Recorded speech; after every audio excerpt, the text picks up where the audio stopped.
दोस्तों, हम सभी जानते हैं कि दुनिया एक बेरहम जगह है, लेकिन कुछ लोगों के लिए ज़िंदगी बहुत बेदर्द हो सकती है। मैं उन लोगों की बात कर रहा हूँ जिन्हें सिर्फ अपना फ़ोन चार्ज करने के लिए जेल भेज दिया गया, अपने परिवारों को खाना खिलाने के लिए सैकड़ों डॉलर का जुर्माना लगा दिया गया और फ्रेंड रिक्वेस्ट भेजने के बाद कैद कर दिया गया। जी हाँ, आपको ऐसे काम करने के लिए जेल की हवा भी खानी पड़ सकती है जिन्हें आपने कभी गैर कानूनी माना ही नहीं था। आइए ज़रा सी गलती के लिए दी गई कुछ सबसे सख्त सज़ाओं पर एक नज़र डालते हैं और केस बुक खोलते हुए देखते हैं कि कैसे ये मुमकिन है। दोषियों की अदालत। दोस्तों, इससे बुरा कुछ नहीं हो सकता जब आपके फ़ोन की घंटी गलत टाइम पर बजनी शुरू हो जाए। आमतौर पर जब ऐसा होता है तो आपको शर्मिंदगी का सामना करना पड़ता है, लेकिन अगर आप गलत समय पर गलत जगह पर हैं तो इसके नतीजे बहुत ही बुरे हो सकते हैं। ये न्यूयॉर्क के नियाग्रा फॉल्स के जज रॉबर्ट रेस्टेनो हैं।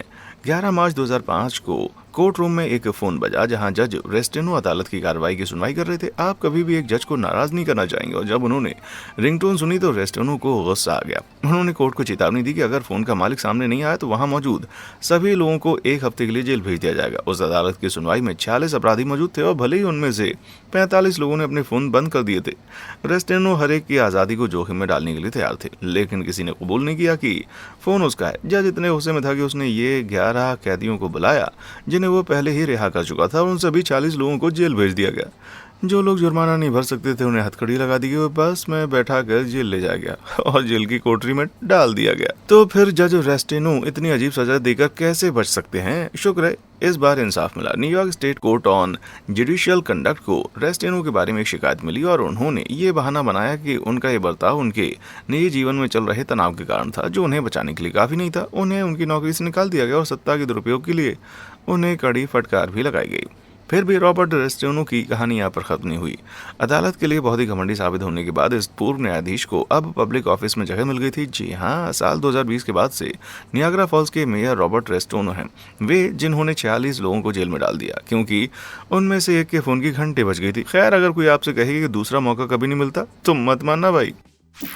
पाद मारने वाला मुजरिम। दोस्तों, आप भले इस बात को कबूल ना करना चाहे, लेकिन हर किसी ने अपनी ज़िंदगी में 1 या 2 बार पाद तो मारा है। लेकिन क्या आपने कभी ये सोचा है कि पाद मारना आपको गिरफ्तार करवा सकता है? नहीं। वेल, फिर से सोच लीजिए। 7 नवंबर 2009 को फ्लोरिडा के एक स्कूल में एक 12 साल के लड़के ने क्लास को डिस्टर्ब करने के इरादे से दूसरे स्टूडेंट्स के कंप्यूटर्स को बंद करने के अलावा पाद मार दिया। क्या आपको नहीं लगता कि ऐसी किसी बात के लिए आपको जेल की हवा खानी पड़ सकती है? खैर, फ्लोरिडा में नहीं, लड़के के टीचर डीसी कार्डिन ने पुलिस को फ़ोन किया और लड़के को ज़ोर से पादने के लिए चाइल्ड अरेस्ट के तहत गिरफ्तार कर लिया। ये कानूनी कैसे हो सकता है भाई? खैर, फ्लोरिडा अमेरिका के उन 21 राज्यों में से एक है जहां स्कूल में गड़बड़ी संबंधी कानून है। स्कूल में बुरा बर्ताव करने पर कानूनी सज़ा हो सकती है। इसलिए अधिकारियों ने लड़के को सिर्फ चेतावनी नहीं दी, बल्कि उसे गिरफ्तार भी करवा दिया। एफिडेविट देने के बाद उसे उसकी मां के सुपुर्द कर दिया गया। अगर आप मुझसे पूछें तो बच्चे के साथ बहुत ही गलत हुआ भाई। आपको लगता है कि स्कूल में बुरा बर्ताव करने के लिए स्टूडेंट को गिरफ्तार नहीं किया जाएगा, लेकिन फ्लोरिडा ने हमेशा से चीज़ों को अलग तरह से किया है। मैं बस इतना ही कह सकता हूँ कि अगर मुझे हर बार पब्लिक के बीच पाद मारने पर गिरफ्तार किया जाता तो मुझे उम्र कैद की सज़ा होती भाई।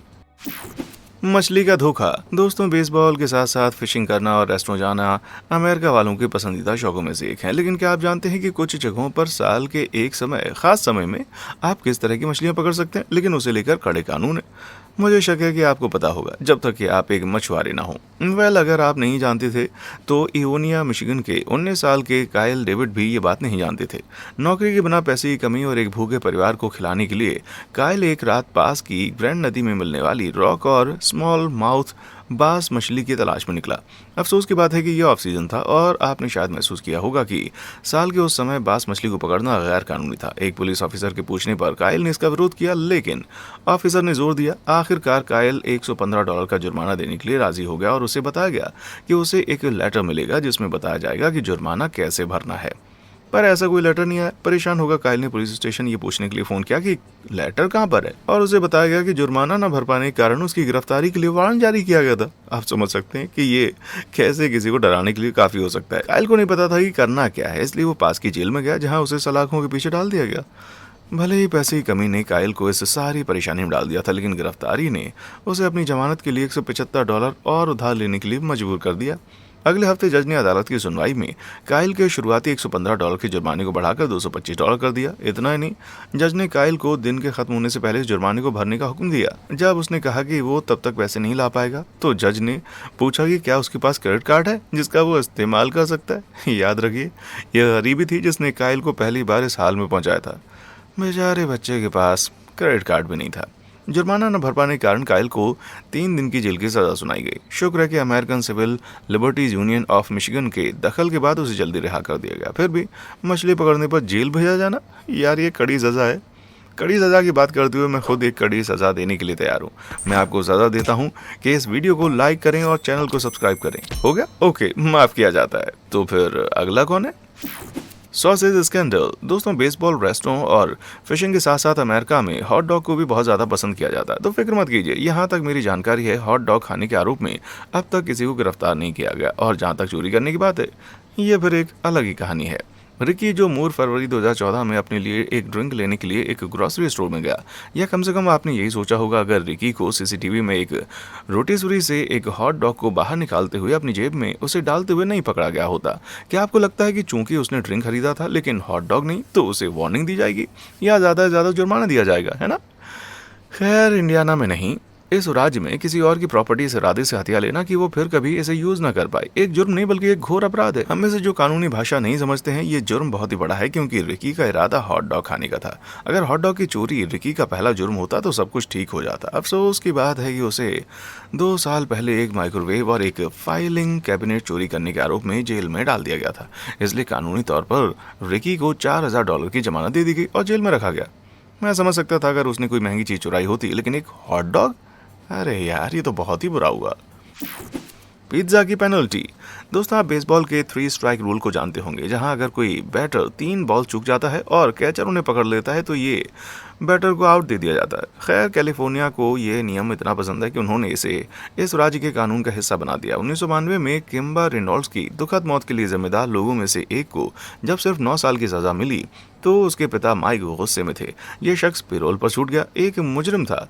माइक रेनॉल्ड्स ने बार बार अपराध करने वाले दोषी अपराधियों को रोकने और सजा दिलाने के लिए कैलिफोर्निया के 3 स्ट्राइक्स कानून को डिजाइन करने में मदद की। यह कानून एक मुजरिम के लिए जेल समय को दोगुना कर देता है अगर ये उनका दूसरा जुर्म होता है, और अगर ये उनका तीसरा जुर्म होता है तो उन्हें 25 साल की उम्र कैद की सजा दी जाती थी। तो 3 स्ट्राइक्स कानून के तहत आप छोटी गलतियों के लिए भी जेल जा सकते हैं भाई। मार्च 1995 में जेरी ड्वेन विलियम्स को इसकी सजा का सामना करना पड़ा। विलियम्स को पहले 4 बहुत ही भयानक अपराधों के लिए दोषी ठहराया जा चुका था, इसलिए 3 स्ट्राइक्स कानून के हिसाब से विलियम्स को अपनी जिंदगी के 1/4 हिस्से को जेल की दीवारों के पीछे बिताने के लिए बस एक और गलती करनी होगी। तो उसने खुद को उम्र कैद की सजा दिलाने के लिए क्या किया? विलियम्स ने पिज्जा का एक स्लाइस चुराया था। जी हाँ, वो रेडोंडो के बीच पर बच्चों के एक ग्रुप से पेपरोनी पिज्जा स्लाइस लेते हुए पकड़ा गया था। तो हाँ, ऐसा नहीं लगता कि जेरी विलियम्स इस दुनिया का सबसे अच्छा बंदा है, लेकिन वो उन गिने चुने लोगों में से एक है जो ये कह सकते हैं कि टेक्निकली वो पिज्जा का एक स्लाइस चुराने के लिए जेल में जिंदगी बिता रहे हैं भाई। लेकिन अगर आपको लगता है ये कानून गलत है तो आप अकेले नहीं है, जबकि कुछ लोग जैसे माइक रेनॉल्ड्स अभी भी इसके पक्ष में हैं। क्रिटिक्स का दावा है कि जुर्म को रोकने में इसकी कोई भूमिका नहीं है। आखिरकार 3 स्ट्राइक्स लॉ की आलोचना के कारण 2012 में इसने काफी हद तक बदल दिया। इसे तीसरे जुर्म के रूप में मानने के लिए इसका एक बड़ा या हिंसक अपराध होना जरूरी है। भले ही आप इसे मुनासिब समझते हो या नहीं, लेकिन आप इस बात से इनकार नहीं कर सकते कि पिज्जा चोरी करने के लिए उम्र कैद की सजा एक सख्त सजा है। Chewing tax. दोस्तों, स्कूल मिस करना अपने आप को परेशानी में डालने का एक बढ़िया तरीका, लेकिन इसका मतलब ये नहीं कि स्कूल में एब्सेंट रहने वाले जेल जाने के हकदार है ना? अगर आपने 2015 से पहले बेटाउन टेक्सास की अदालतों से पूछा होता तो आपको एक करारा जवाब मिलता। बेटाउन के एक स्थानीय निवासी फ्रैंक वार्ड बहुत ही गुस्से में थे जब उनके 2 पोतों को स्कूल न जाने के कारण जेल में डाल दिया गया। टेक्सास के कानून के तहत जो बच्चे 6 महीने के दौरान 10 दिन तक क्लास मिस करते हैं या 4 हफ्तों के दौरान 3 बार क्लास मिस करते हैं, उन पर बड़ों की तरह मुकदमा चलाया जा सकता है। इसमें आमतौर पर $500 जुर्माना लगाया जाता है और अदालत की फीस लगती है। और जो लोग जुर्माना नहीं भर पाते या भरने से इनकार करते हैं, उनके खिलाफ गिरफ्तारी वारंट जारी किया जाता है। फ्रैंक वार्ड के मामले में उन्होंने दावा किया कि उनके पोते पारिवारिक हालात खराब होने के कारण स्कूल नहीं जा सके, जिसकी वजह से उन्हें सिर्फ 2 सालों में 12 से ज़्यादा बार इधर उधर शिफ्ट करना पड़ा। हाल ही में जिस जगह वो शिफ्ट हुए थे वो स्कूल से 20 मील दूर थी और आने जाने के साधन की कमी की वजह से ये काफ़ी मुश्किल हो गया।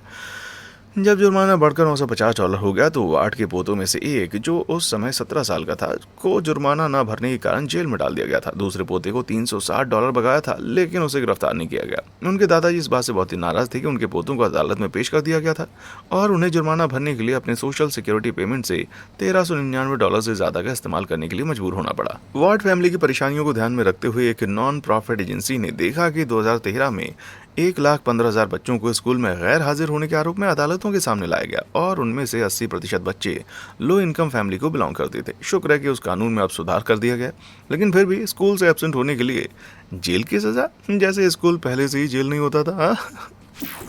फोन चार्ज करने के लिए जेल। दोस्तों, मोबाइल फोन ने हमारी सोसाइटी के हर पहलू पर अपनी छाप छोड़ी है और हम उन पर काफी हद तक निर्भर हो गए हैं। अब ऐसे बहुत से काम हैं जो आप एक मोबाइल फोन के जरिए कर सकते हैं, जो आपको जेल में भी डलवा सकते हैं, लेकिन उनमें से कुछ आपकी उम्मीद से भी ज्यादा मामूली हैं। 13 नवंबर 2012 को फ्लोरिडा के 28 साल के एक बेघर आदमी डैरेन केर्सी को सरसोटा के पुलिस हवलदार ने अपना सेल फोन चार्ज करने के आरोप में गिरफ्तार कर लिया था। ये देखते हुए कि केर्सी बेघर था और पार्क में चार्जिंग पॉइंट का इस्तेमाल करना पब्लिक प्रॉपर्टी का कानूनी इस्तेमाल था, लेकिन पुलिस हवलदार ने इस बात से इनकार कर दिया और केर्सी पर चोरी का इल्जाम लगाया और कहा कि ये गिरफ्तारी अर्थव्यवस्था की खराब हालत के कारण हुई थी। गिरफ्तारी के बाद रखी गई $500 की जमानत का केर्सी भुगतान नहीं कर सका और उसे एक रात जेल में बिताने के लिए मजबूर होना पड़ा। शुक्र है कि गिरफ्तारी के लिए कानूनी आधार की कमी का हवाला देते हुए जज ने इस मामले को खारिज कर दिया।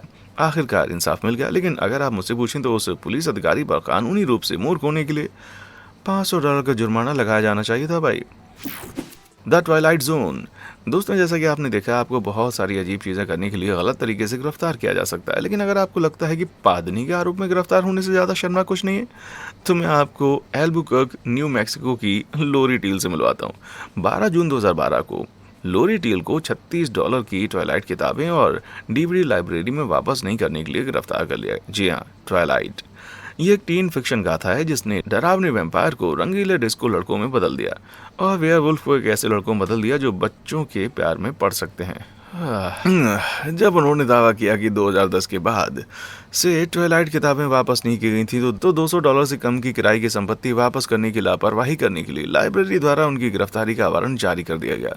तो लोरी ने उन्हें वापस क्यों नहीं किया था? खैर, सभी नोटिस और गिरफ्तारी वारंट गलत पते पर भेजे गए थे, जहां वो तब से नहीं रहती थी जब से वो एक बच्ची थी। उस दिन पुलिस लोरी के घर एक अलग घटना की जाँच करने पहुंची थी। तब उन्हें एहसास हुआ कि ये उसकी गिरफ्तारी के लिए एक एक्टिव वारंट था और इसलिए उन्होंने उसे उसके 5 बच्चों के सामने हिरासत में ले लिया। जब उसे अगली सुबह $610 के वारंट पर रिहा किया गया तो उसने कहा कि वो मुकदमा दायर करने का इरादा रखती है। जहां तक लाइब्रेरी की बात है, उन्होंने बुक को पहले ही बंद कर दिया था।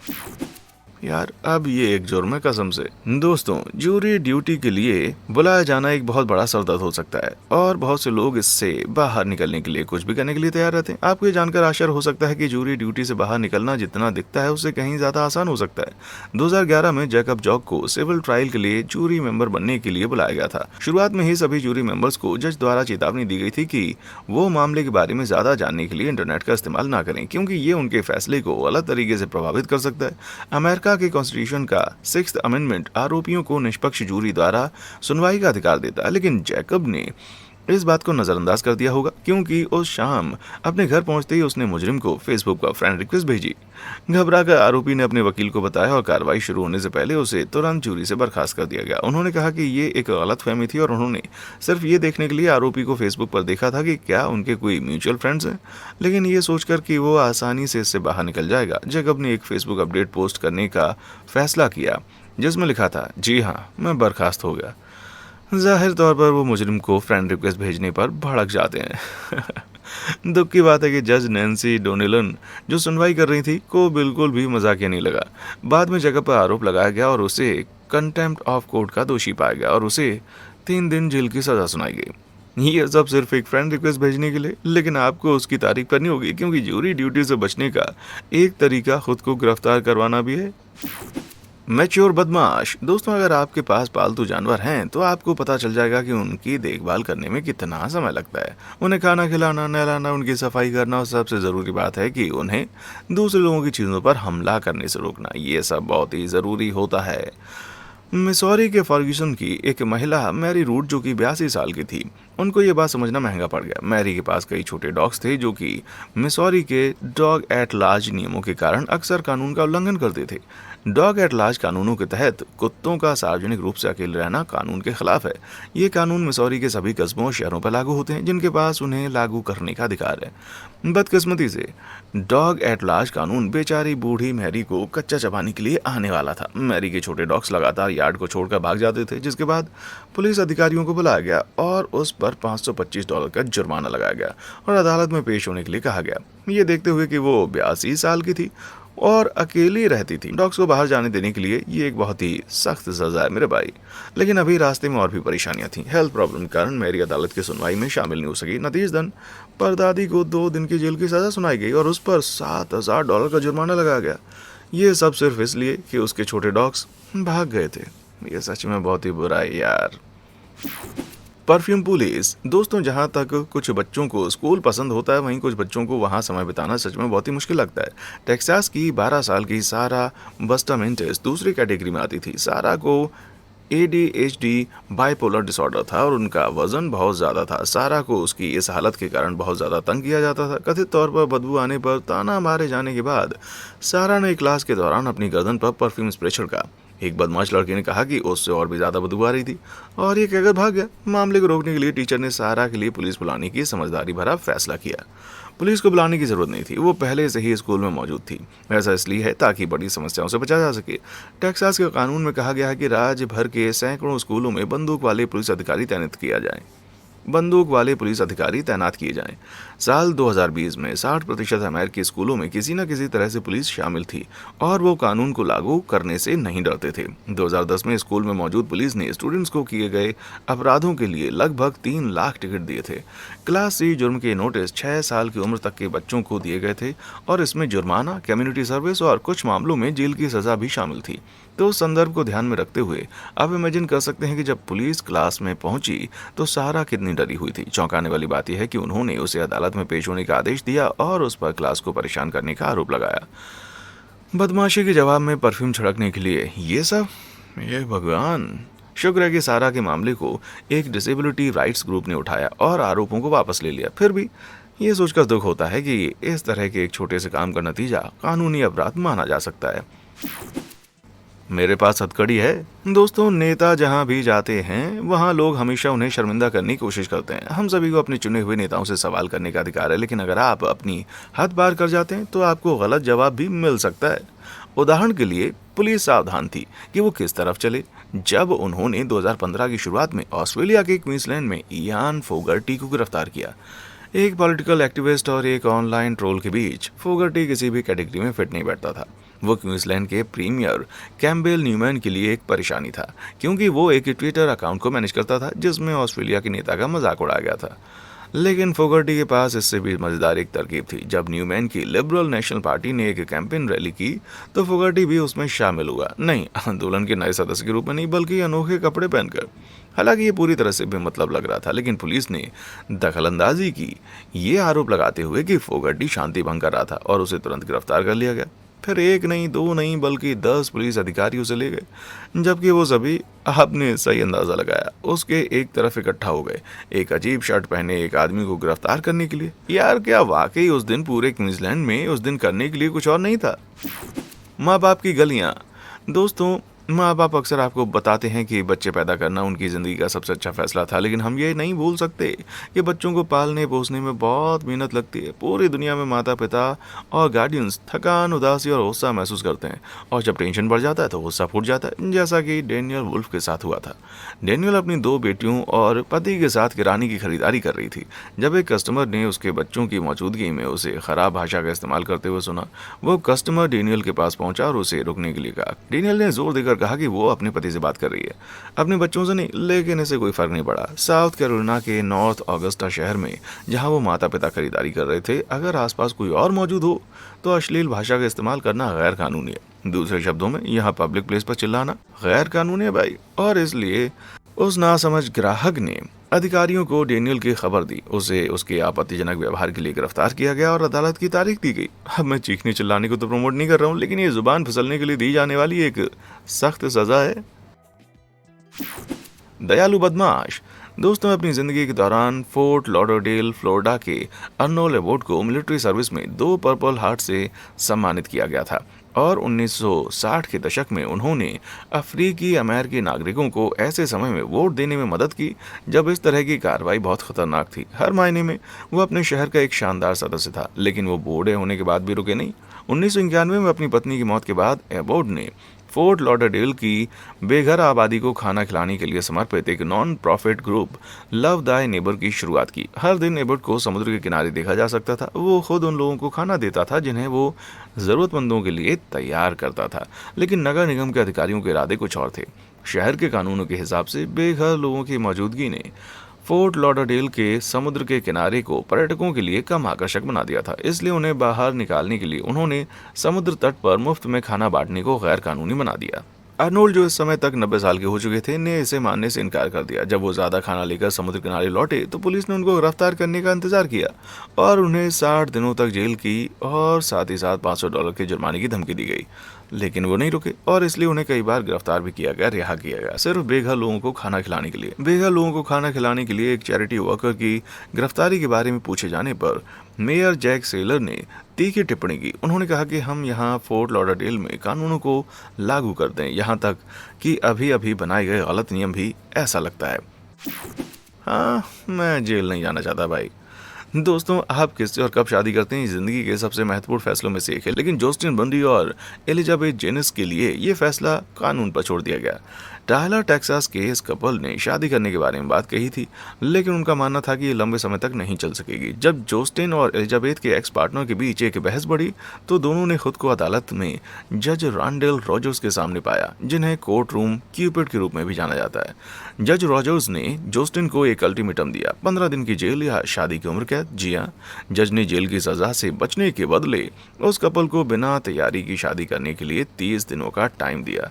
अदालत में मौजूद लोग चौंक गए, लेकिन जेल में समय बिताने के डर से जस्टिन शादी के लाइसेंस के लिए अप्लाई करने के लिए तैयार हो गया। बेशक ये वो शादी नहीं थी जिसकी उन्होंने 1 साल साथ रहने के बाद खुद के लिए कल्पना की थी। सफेद गाउन और स्टाइलिश सूट के साथ गर्मियों में शादी का उनका सपना एक नीली पोलो शर्ट, एक सफेद टैंक टॉप और एक सिविल कोर्ट हाउस की फ्लोरेसेंट रोशनी के बदले बिखर गया। जबकि कानूनी विशेषज्ञ आरोपी से शादी करने के जज रॉजर्स के फैसले पर सवाल उठाते हैं। जस्टिन और एलिजाबेथ ने शादी कर ली, लेकिन वो दोनों मानते हैं कि अगर जस्टिन जेल गए होते तो वो अपने घर का किराया नहीं दे पाते। हैरानी की बात है कि उन्होंने अपनी शादी के बाद 1 साल बाद फिर से रीति रिवाज से अपनी शादी करने की प्लानिंग शुरू कर दी। अगर आप मुझसे पूछें तो उन्हें 15 साल और छोड़ देना चाहिए और फिर उनसे पूछना चाहिए कि क्या उन्होंने सही फैसला किया है। मेरा मतलब है, जो कोई भी लंबे समय से शादीशुदा है वो आपको बताएगा कि जज रॉजर्स की सज़ा जितनी दिखती है उससे कहीं ज़्यादा कड़ी है। यार, दुनिया कभी कभी वाकई बेरहम हो सकती है। तो दोस्तों, आपको क्या लगता है कि इनमें से कौन सी सज़ा सबसे गलत थी? हो सकता है आप सोचें कि इनमें से कुछ लोगों को अपने किए की सज़ा मिलनी ही चाहिए थी। आपका जो भी कहना हो मुझे नीचे कमेंट सेक्शन में आकर बताएं। और हाँ, देखने के लिए शुक्रिया।